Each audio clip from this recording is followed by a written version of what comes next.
யோகி பாபு வந்து நானும் அவரும் வந்து இவங்களும் தான் ட்வின்ஸ் மாதிரி தான். ஷூட்டிங் ஸ்பாட்டில் எப்போ இருந்தாலும் ஒன்றா தான் இருக்கும், ஒன்றா தான் சேர் போட்டு உட்காந்துருக்கோம், ஒரே ஃப்ரெண்ட் தான் வச்சுட்டு. ஸோ இந்த மாதிரி தான் நானும் வரும், எல்லாரையும் தள்ளி விட்டுருவோம், நாங்கள் எந்த பேசி தள்ளுவேன். ஸோ அந்தளவுக்கு தான் எனக்கு ரொம்ப பிடிக்கும் அவரை. அவர் வந்து எப்பவும் ஒரே மாதிரி இருக்கக்கூடிய ஒரு மனிதர். கோமாளியில் வந்து அவர் இல்லாத சீன்ஸே இல்லை எனக்கு. அவர் ஒரே தான் பண்ணிட்டு இருந்தேன், ஏன்னா அந்த கதையை புரியுது அப்படின்றதுனால. அதை தாண்டி ஒரு நல்ல மனிதர், ஒரு நல்ல எண்ணம் கொண்டவர். இந்த படத்தில் பர்டிகுலராக அவருக்கு வந்து கோமாளி படம் மாதிரி முழுக்க முழுக்க ஒரு ட்ராவல் இருக்குது. நாங்கள் எங்கள் 2 பேருடைய ட்ராவல் இருக்குது. அது ரொம்ப அழகாக அமைஞ்சிருக்கு, ஆர்கானிக்காக அமைஞ்சிருக்குன்னு தான் சொல்லணும். அது ரொம்ப அழகாக எழுதியிருந்தார் டைரக்டர். ஸோ இது வந்து ஒரு நல்ல ஒரு காம்பினேஷன் அவங்களுக்கு திருப்பி கிடைச்சிருக்குன்னு நினைக்கும் போது ரொம்ப சந்தோஷமாக இருக்குது. அண்ட் அனுபமா அவங்களும் ஒரு நல்ல ஒரு கதாபாத்திரம் பண்ணியிருக்காங்க. நிச்சயமாக அவங்களுக்கும் ஒரு நல்ல கருத்து. Thank you so much sir. இது சொன்ன பல விஷயங்கள் படத்துக்கு மேலே எக்ஸ்பெக்டேஷன்ஸ் ஜாஸ்தியாக இருக்குது. And we definitely know that அந்த படம் வந்து ஒரு ஹியூஜ் சக்ஸஸாக போகுது அப்படின்ட்டு. Thank you so much, all the very best with film. So ஒரு குரூப் பிக்சருக்கான இருந்தது பயணமே ஜெயத்தில் ஸ்டார்ட் ஆச்சு. And then it is fully வெற்றி பாதை மட்டும்தான், வெற்றி நாயகன் அப்படின்னு கூட சொல்லலாம். இவருடைய பெர்ஃபார்மன்ஸ் எல்லாமே யூஸ்வலாக ரொம்ப இம்பாக்ட்ஃபுல்லாக இருக்கும். அந்த படமும் இல்லை அந்த படத்துடைய கேரக்டர் மட்டும் சொன்னால் போதும், இஸ் இமேஜ் நம்மளுக்கு மண்டையில் ஆட்டோமேட்டிக்காக வந்துடும். ஃபார் இன்ஸ்டன்ஸ் பொன்னியின் செல்வன்னு சொன்னாலே போதும், நமக்கு வேறு எந்த ஃபேஸுமே ஞாபகம் வராது. It's just him. அவ்வளோ அழகான impactful performance in every movie of his. And getup போடுறது அவருக்கு புதுசு கிடையாது, ஆனால் இந்த படத்தில் ஒரு புதுசான கெட்டப் போட்டிருக்கிறாரு. ஸோ சைலண்ட் படத்தில் அவருடைய அனுபவம், அவருடைய ஒர்க் எப்படி இருந்தது அப்படின்னு சொல்லி ஷேர் பண்ணுறதுக்காக I would like to hear from him. So let's welcome the handsome and charming hero. வாங்க சார் ப்ளீஸ். எஸ், நீங்கள் தான் ஜெயன் அவர்கள்.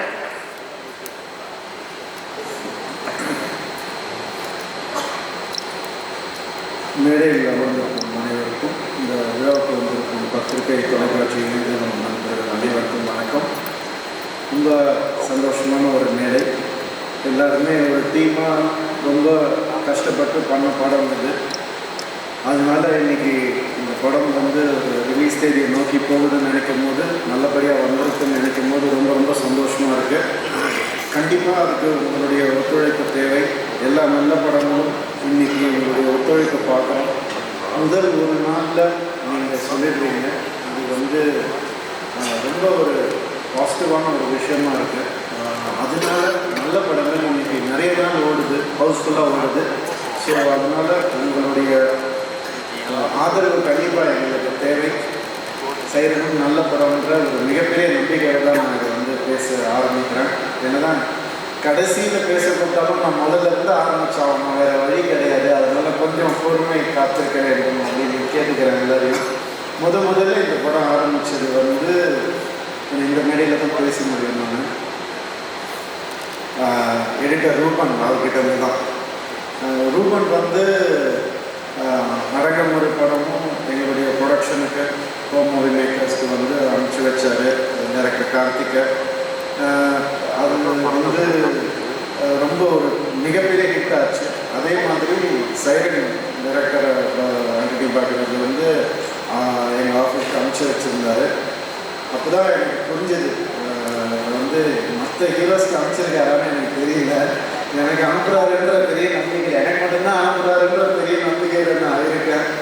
ஸோ அது ஒரு ஃப்ரெண்ட்ஷிப்போ, ஒரு அன்போ, ஒரு க்ளோஸ்னஸோ இல்லைன்னா அது நடக்காதுன்னு நினைக்கிறேன். தேங்க்யூ ரூபன். அதுக்கு முதல்ல 2 வெற்றி படம் எனக்கு தெரிஞ்சு இன்னும் ரிலீஸ் ஆகலை, பட் இருந்தாலும் நான் ரொம்ப சந்தோஷமாக இருக்கேன் சைரனை பொறுத்த வரைக்கும். அண்டு ரூபன் வந்து எப்போவுமே ஒரு ஃபேமிலியாக கூட இருந்து சில நல்லது கெட்டது பேசிப்பார். அண்டு எனக்கு மட்டும் இல்லை, அவர் வந்து டைரக்டருக்கும் ரொம்ப க்ளோஸ். அதனால எது அவருக்கு சொல்லணும், எது சொல்லக்கூடாது, எது பேப்பர்லேயே கட் பண்ணணும் அப்படின்ற வரைக்குமே அவர் வந்து அவர் கைட் பண்ணியிருக்காரு. ஸோ அந்த ஒரு சப்போர்ட் இருக்கிறதுனால அவர் ஆரம்பித்து வச்சார் சைரனை. அதுக்கப்புறம் வந்து இது வந்து ப்ரொடியூசர்கிட்ட நாங்கள் எடுத்துகிட்டு போகணும்னு நினைக்கும் போது கண்டிப்பாக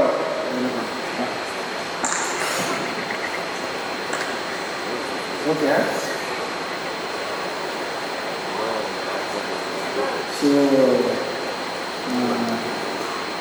அம்மான்னு தான் சொல்லுவாங்க. அவங்க பொண்ணுக்கு எனக்கு 2 வயசு தான் வித்தியாசம். ஸோ எனக்கும் அம்மா மாதிரி தான் அவங்க சுஜாதா அம்மா. அவங்க வந்து இந்த படத்தை வந்து விடவே கேட்டுட்டு கதையை கேட்டுட்டு நான் கூட கேட்டு பார்த்தேன் அவங்கக்கிட்ட. இன்னொரு ப்ரொடியூசர் கேட்குறாங்க இந்த கதை வேணால் எடுத்துகிட்டு போட்டுருந்தாங்க. ஆக்சுவலாக சொத்து கேட்டால் கூட கொடுத்துருவாங்க. அவங்க கதையை கொடுக்கவே இல்லை, கடைசியாக இருக்கிறவங்க. ஏன் அப்படி சொல்கிறேன்னா, இந்த கதை வந்து ஒரு டீமாக அவங்க எல்லாருக்கூடையும் பழகிட்டாங்க. அதை ஒரு படமாக அவங்க பார்த்துட்டாங்க. ஸோ இது வந்து கண்டிப்பாக நம்ம தான் பண்ணணும் அப்படின்ற ஒரு பெரிய நம்பிக்கையில் இருந்தாங்க. முதல் நம்பிக்கை வந்து ஒரு படம் வந்து ப்ரொடியூசருக்கு தான் வரணும். ஹீரோ மற்றவங்கெல்லாம் டெக்னீஷியன்ஸ்லாம் தாண்டி இந்த படத்தை ஆடியன்ஸ் கிட்ட போய் ஒழுங்காக கொண்டு போய் சேர்ப்புன்ற ஒரு நம்பிக்கை ப்ரொடியூசர்கிட்ட இருந்து ஆரம்பிக்கணும். அந்த நம்பிக்கை அவங்கக்கிட்ட இருந்து ஆரம்பிக்கிறதுனால நான் ரொம்ப ஹாப்பியாக இருந்தேன். அவங்க நிச்சயமாக நல்லபடியாக கொண்டு போய் சேர்த்துருவாங்க. இன்றைக்கி அதுக்கான நேரம் வந்துடுச்சு. Thank you aunty, thank you so much.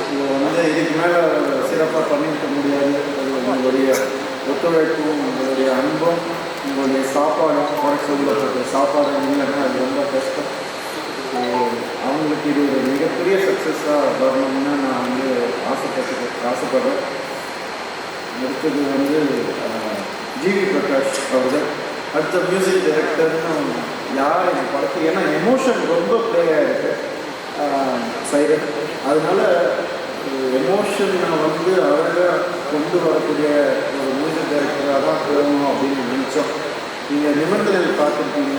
அதில் வந்து இப்போ எங்களுடைய ஃபர்ஸ்ட் காம்பினேஷன் வந்து ஜிவியும் தனியண்ணன்.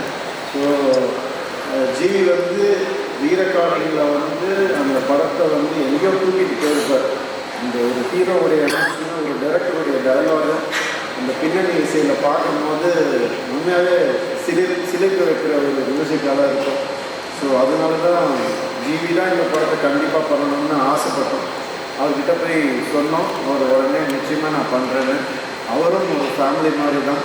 அண்ட் அவர் ஆல்சோ அவர் ஒரு கதாநாயகன். அதனால் அவருக்கு வந்து இன்னும் ஊடுருவி வந்து பார்க்கக்கூடிய தன்மை இருக்குது அவருக்கு ஒரு கதாபாத்திரத்தை. அது எங்களுக்கு ரொம்பவே ஹெல்ப்பாக இருக்குது. எப்போவுமே சொல்லிகிட்டே இருப்பார், மிஸ்ஸிங் நல்லா இருந்துச்சு, திடீர்னு ஃபோன் பண்ணி ஒரு நாள் சொல்லுவார். ரொம்ப சந்தோஷமாக இருக்கும் கேட்கும்போது. அது ஆட்டோமேட்டிக்காக அவர் இன்வால்வ் ஆகிடுவார். அது உண்மையாகவே நமக்கு இந்தியாவில் ஒரு மிக சிறந்த ஒரு மியூசிக் டைரக்டர் ஜிவி அவர்கள். ரொம்ப சந்தோஷம் கூட எப்போ ஒர்க் பண்ணாலும் நினைக்கிறேன். கீர்த்தி சுரேஷ் நெக்ஸ்ட்டு நாங்கள் அப்ரோச் பண்ணோம். ஏன்னா இந்த படம் வந்து ஒரு ஸ்ட்ராங்கான ஒரு ஃபீமேல் கேரக்டர் தேவைப்பட்டது. நான் கூட டைரக்டர்னாலும் டிஸ்கஸ் பண்ணோம். நம்ம ஏன் அறியாமல் வந்தது தான் இந்த ஒரு ஸ்ட்ராங் ஒரு ஃபீமேல் கேரக்டர் வேணும்னு. நார்த்லேருந்து இல்லைன்னு பண்ணிருக்கோம், என்ன வேணால் பண்ணியிருக்கலாம். பட் கீர்த்தி வந்து மைண்டில் வச்சு அவர் வந்து ஒர்க் பண்ண ஒரு கேரக்டர் அண்ட் ஃபீமேல் ஓரியன்டட் தான் வேணும் அப்படின்னு. ஏன்னா அது கிளைமேக்ஸ் நீங்கள் பார்க்கும்போது அதுக்கான முழு அர்த்தமும் புரியும்.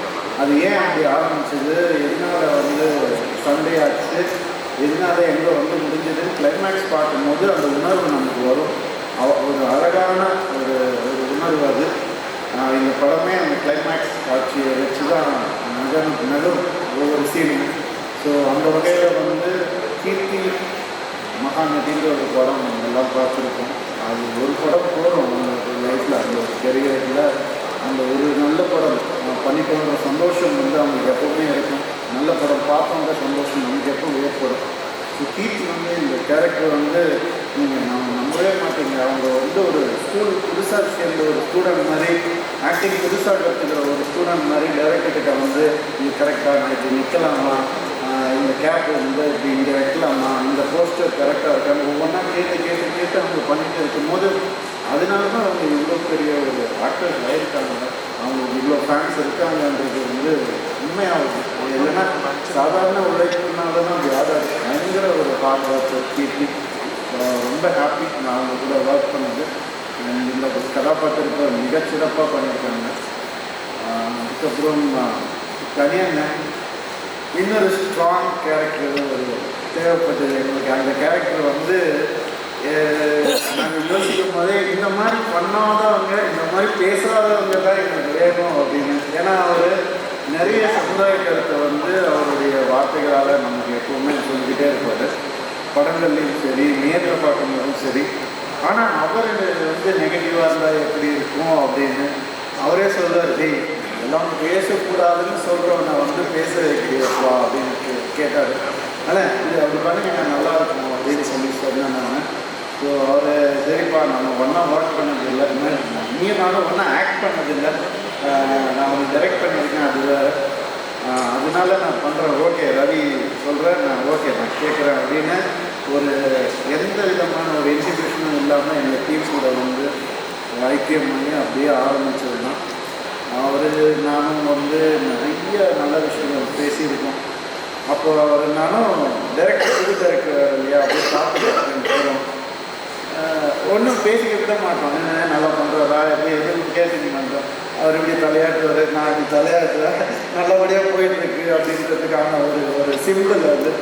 நல்லா போயிட்டு நல்லா பண்ணுறாரு அப்படின்றதுக்கான ஒரு சிம்பிள். ஏன்னா அவர் எவ்வளோ பெரிய டைரக்டர் நமக்கு தெரியும். ஸோ அவர் வந்த ஸ்கூல் அதை விட பெரிய ஒரு ஸ்கூல். ஸோ அவருடைய நாலேஜ், டைரக்ஷனுடைய நாலேஜ் என்னன்னு நம்ம எல்லாருக்குமே தெரியும். ஸோ அவர் இருக்கிறது எங்களுக்கு ஒரு மிகப்பெரிய சப்போர்ட் இந்த படத்தில். அண்ட் அதே மாதிரி இன்னொரு டைரக்டர் அழகபெருமா சார், நானும் அவரும் வந்து சேர்ந்து வந்து அரங்கமர் படத்தில் சேர்ந்தோம். அப்பத்துலேருந்து அந்த ஜேர்னி அப்படியே கண்டினியூ ஆகிருக்கு. தொடர்ந்து நிறைய படங்கள் ஒன்றா பண்ணிகிட்ருக்கோம். இந்த ஒரு ஜேர்னி இன்னும் கண்டினியூ ஆகணும்னு தான் நான் எப்போவுமே ஆசைப்பட்றேன். ஏன்னா அவருடைய படம் வந்து ரொம்ப ரசித்து பார்த்தேன் நான். எப்போவுமே அது ரொம்ப பிடிக்கும். இந்த பாடல்கள் எப்போவுமே அவர்கிட்ட சொல்லிகிட்டே இருப்பேன், சார் அந்த மாதிரி இன்னும் பண்ணணும் சார் நீங்கள் அப்படின்னு எப்போவுமே கேட்டுகிட்டே இருப்பேன். அவர் வந்து இன்றைக்கி பயங்கரமான ஒரு பிஸி நடிகராக இருக்கிறது எனக்கு மனசுக்கு ரொம்ப ரொம்ப சந்தோஷமாக இருக்குது. சார் இன்னும் நிறைய கேரக்டர்ஸ் நீங்கள் பண்ணணும் சார், உங்களை கூட நானும் சேர்ந்து ஒர்க் பண்ணணும். So very happy to be working with you again and again. ஸோ செல்வா கேமராமேன், அவர் வந்து என்ன சொல்லணும், தனியாக சொன்ன மாதிரி ரெண்டு பேரும் அந்த ட்வின்ஸ் மாதிரி தான், டைரக்டரும் கேமராமேன் செல்வம். ப்ரோ ப்ரோ அப்படின்னாங்க. அந்த மாதிரி எப்போ பார்த்தாலும் ஒரு இந்த மாதிரி ஒரு சிங்கை பார்க்கவே முடியாது. ஸோ நான் அப்போ நினச்சிருந்தேன், நம்ம எதுவும் போய் டிஸ்டர்பே பண்ணக்கூடாது இந்த சிங்கை அப்படின்னு நான் நினச்சிக்கிட்டேன். ஸோ அந்தளவுக்கு வந்து அவங்க ரெண்டு பேரும் இன் சிங்கில் வந்து ஒர்க் பண்ணியிருக்காங்க சைலண்ட் படத்துக்கு. அண்ட் அவங்களுடைய உழைப்பு வந்து கண்டிப்பாக மக்கள் வந்து அப்ரிஷியேட் பண்ணுவாங்கன்ற ஒரு பெரிய நம்பிக்கை எனக்கு இருக்குது. ஏன்னா இதுதான் எதிர்பார்க்குறாங்க மக்கள், ஒரு டைரக்டருக்கும் ஒரு டெக்னீஷியனுக்கும் இருக்கிற ஒரு காம்பினேஷன் தான் எதிர்பார்க்குறாங்க. செல்வாவுடைய மாநகரமும் விரும்பணும், அவ்வளோ நல்ல படங்கள், அவ்வளோ நல்ல ஃபோட்டோகிராஃபி, அவருடைய ஒர்க் நம்ம எல்லோரும் பார்த்துருக்கோம். ஸோ அவர் இந்த படத்தை வந்து ஒத்துக்கிட்டு பண்ணது எங்களுக்கு ரொம்ப சந்தோஷமான ஒரு விஷயம். அண்ட் கண்டிப்பாக இந்த படம் உங்களுக்கு ஒரு மிகப்பெரிய பேர் வாங்கி கொடுக்கும், அது நிச்சயமாக என்னால் சொல்ல முடியும். அப்புறம்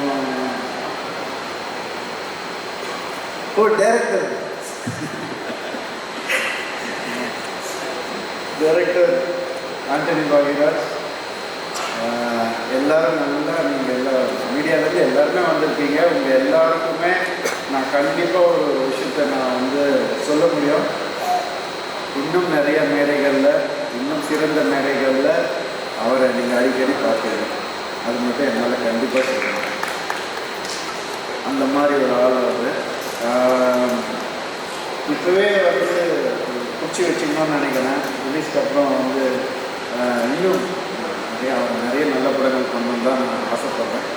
அவர் சொன்ன மாதிரி நான் புது டைரக்டர் கூட பண்ணுறேன், புது டைரக்டர் இன்ட்ரடியூஸ் பண்ணுறேன், அது ஹிட் ஆகுது, அவங்களுக்கு நல்ல பேர் வருது, அதெல்லாம் தாண்டி நான் வந்து ஒரு கருவியாக தான் இருக்கேன். நான் வந்து ஒரு கார் மாதிரி தான். அவங்க தான் அதை வந்துட்டு ட்ரைவ் பண்ணுறது, அது வந்து அவங்க எடுத்து செல்வது அவங்க தான், என்னை வந்து கூட்டி செல்வது அவங்க தான்.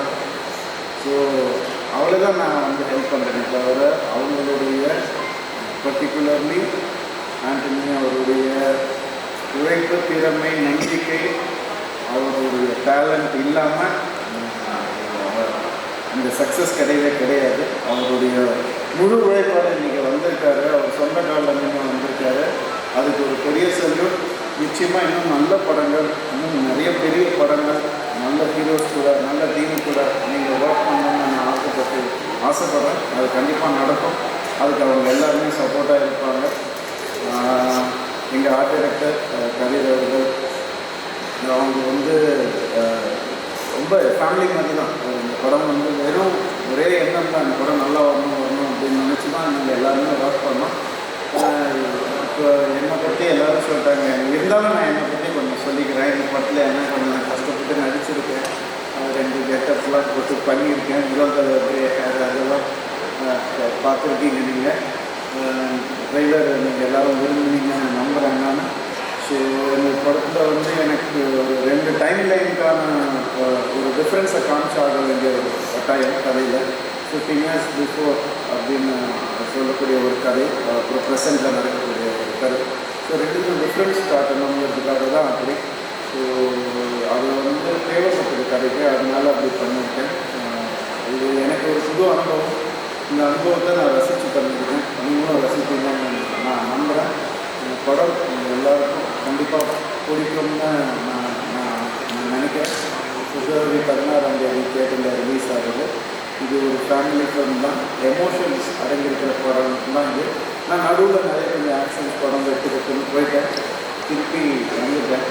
ஸோ இந்த படம் நிச்சயமாக குடும்பங்களுக்கான படம் தான். இதில் ஒரு பியூட்டிஃபுல் எமோஷன் இருக்குது, ஒரு ஃபாதருக்கும் டாட்டருக்குமான ஒரு பியூட்டிஃபுல் எமோஷன் இருக்குது. அதுதான் இந்த படம், இதுதான் இந்த படம். இது நான் ரொம்ப ரசித்து பண்ணேன். அதனால எனக்கு ரொம்ப க்ளோஸ் டு ஹார்ட் இந்த படம். கண்டிப்பாக உங்களுக்கு Thank you so much. All the very best, Mr.